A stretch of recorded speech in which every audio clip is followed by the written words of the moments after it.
Nice.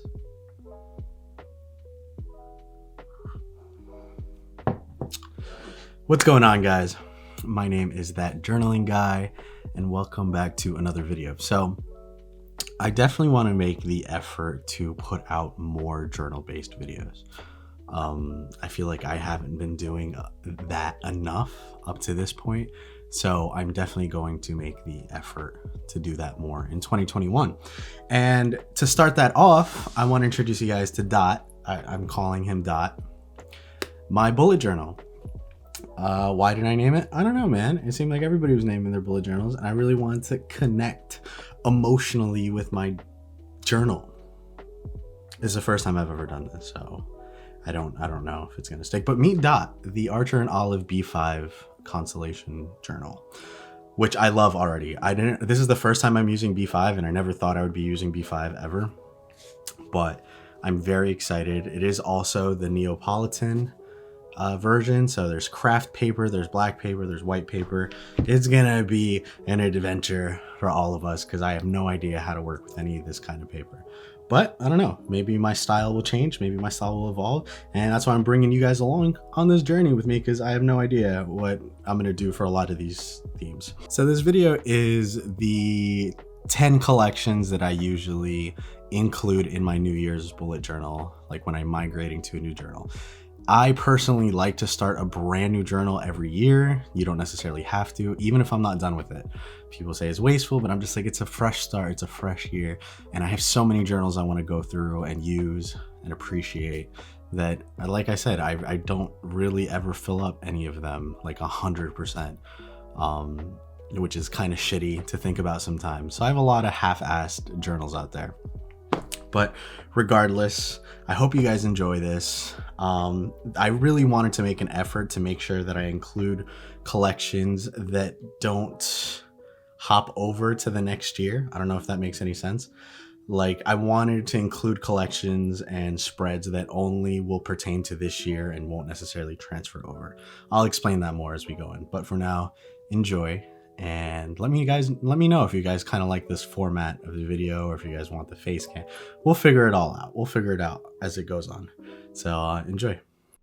So for the first collection of my 2021 setup, I'm doing a future log, and I'm pretty sure if you've been on like Pinterest or something, you've actually seen this setup before. But my biggest reason for having this is the fact that I'm terrible at birthdays. You don't understand. I'm so bad with birthdays.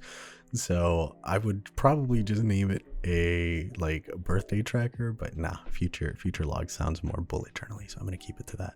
Not to mention there's just a bunch of actual important dates that I need to note down, but it's pretty essential in every bullet journal that I've made.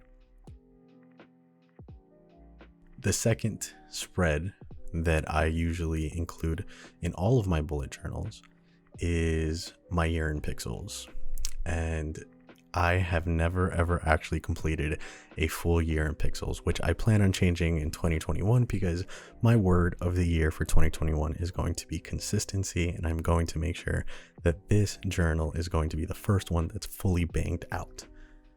Yes, and through some inspiration, I actually saw like a little portion that said the best of each month, and I thought it was actually a really cool way to kind of highlight the best event or best part of each month and look back on. I really just want to do this to see how I've progressed or how I've been mentally, but I've never been able to stick with it. So this is a really big step in the right direction if I can keep up with it, which I have every intention to do. Also, my calligraphy is pretty doo-doo. Just wanted you guys to know. So another spread that I usually include in every single bullet journal that I've done for the past 4 years is a level 10 spread. And if you don't know what a level 10 spread is, essentially it's an assessment of your life in 10 different areas. Those 10 different areas are family and friends, personal development, spirituality, finance, career, marriage, fun and recreation, giving, physical environment, and health and fitness. And essentially what you want to do is fill in, 1 through 10, how you're feeling in each one of those areas in your life. And then you're going to set the ideal conditions for each one of those areas and establish habits or goals in order to improve them. So I usually like to see where I'm at in like a mental state at the beginning of the year and at the end of the year, and I highly recommend making one as like an introspective exercise. It's actually one of my favorite spreads, and I do plan on making like a full video on it. So for the fourth tracker, I'm actually including a book tracker, which is a tracker that I include every year because I like to read a lot, and I really like to something I would like to focus on in 2021 a little bit more is productivity and a little bit of self-help. And it's actually a pretty big deal because I want to start a book club on this channel and kind of have live discussions. So this was actually probably my favorite spread that I made for this entire bullet journal so far, because I saw something on Pinterest that kind of made like a time card for something else. I forgot what it was. So I decided to kind of take that concept and make like a punch out like library card where I'd write down the name of the book and I would give it a rating, so that way I can look back at the year and see what books I liked, what books I didn't like. And I just thought it was a really neat idea. And this is actually the first time where I'm like making pockets and using external paper and like that tape measure doohickey thing. It's really cool, and I'm super excited about this like spread specifically. So I hope you guys like it too.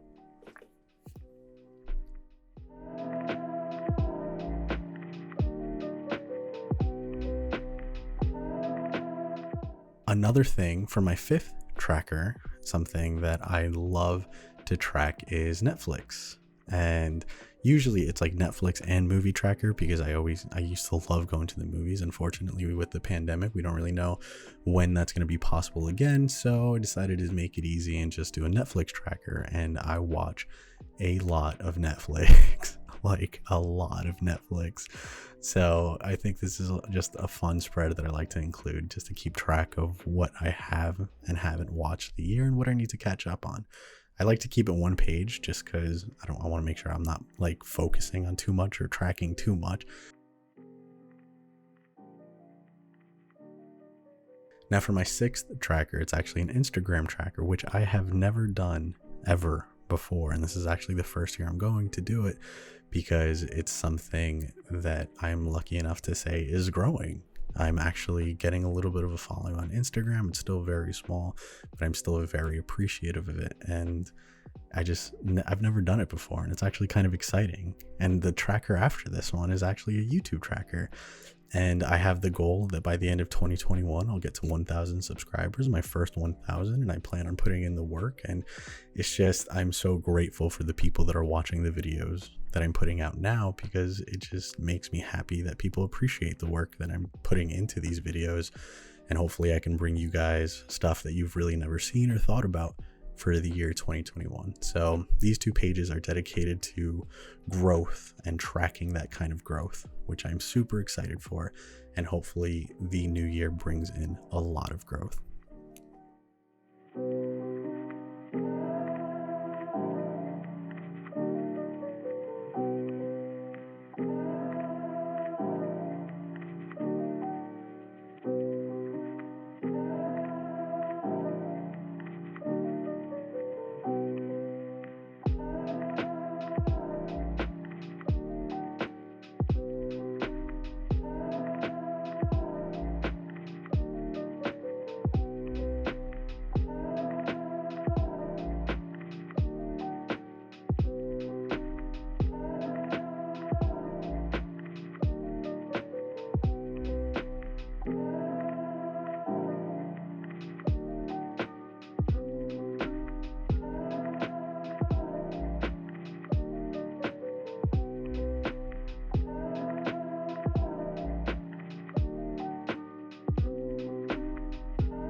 I'm a very goal-oriented person. I'm setting my 2021 goals and I'm making sure that they're realistic and stuff that isn't only going to help me grow as a person, but it's going to help me grow in my career. It's going to help me grow in my relationships. It's going to help me grow as the person I'm trying to become. And I'm being very intentional with those goals. I don't want to call them New Year's resolutions, because a New Year's resolution implies that as soon as the year's over, you need to start or find a new one.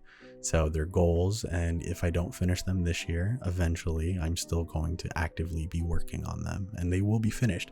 They will be finished. So for the last collection alongside the goals, I'm creating a vision board, which is also something I've never done. Visualization, I feel like having a constant reminder of what you're trying to achieve, what you're trying to do, is super important. Like I'm not of the idea of manifestation, to be honest. Like if you want to get something, you absolutely have to put in the work, but it's nice to see that in your journal and have something to work towards, like, hey, this is the life you want to live. This is what you got to do it. This is what you have to do to get that life. Now, also that wasn't my 9th spread then, shit. This is my 9th spread. So for my 9th spread, I'm including a theme list. Now you're like, why would you include that in a bullet journal?